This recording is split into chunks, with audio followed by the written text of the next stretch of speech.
Back and the road behind me is really creepy. This really creepy. I came late to run.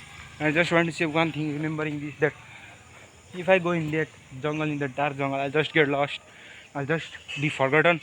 So like if you go to the dark side to win, if you go to the dark side instead of light side, you just continue on the light side and then like get lost there. You cannot come back. You cannot come back honestly. So like theory think your decisions, how your life you before you ever into the dark. In case of psychological logic, you shouldn't actually like really go into dark side in life.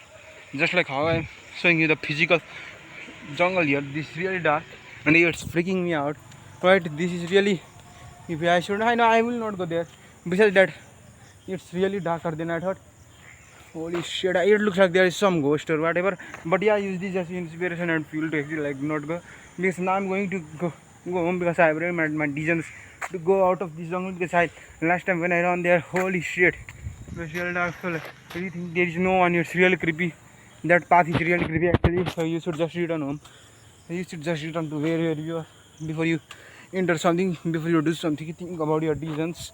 This is really bull crap side you shouldn't actually enter. Holy shit, I just saw this. Okay. So yeah, this is real creepy and all that talk here in Nepal is just purely real, but because I've seen it. Yeah, but don't worry, I'm not going in there, I'm inside. Wow. So yeah, I'm pretty sure this is so beautiful actually.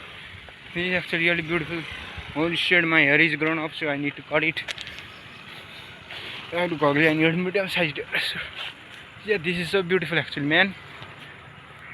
Wow, damn. Hey, yo, this looks beautiful. So if I was talking about how school ads happen, you should some teachers are like they don't want to hear you, I guess. But what I don't need was extremely hard that my science teacher decided to keep the whole class inside the class, even when it's so hot. The electricity was cut off. We didn't have a air condition, so it was really cooked at that time.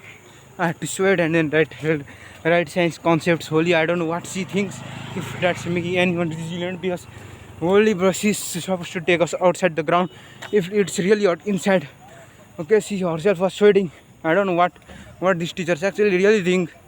But yeah, this is not just our teachers, it's our people who actually clearly don't pay attention to what people actually think about. So if you're like one of them, please do not hurt a guy or a person, because if you don't pay clearly attention to anyone, that's going to occur badly later in their life. So holy shit. So there's this beautiful scenery. I had just returned home. It's not too late, but yeah. Holy fuck, I just cannot hold it anymore. Okay, so I don't know, I'm real bad, I cannot talk probably. So I'm sorry, I really feel unwell. I really feel like vomiting because I came to work on really late. I was tired from that science thing. The last period I had been absolutely tired. So I just don't know if class 10 is this much pressuring. Shit.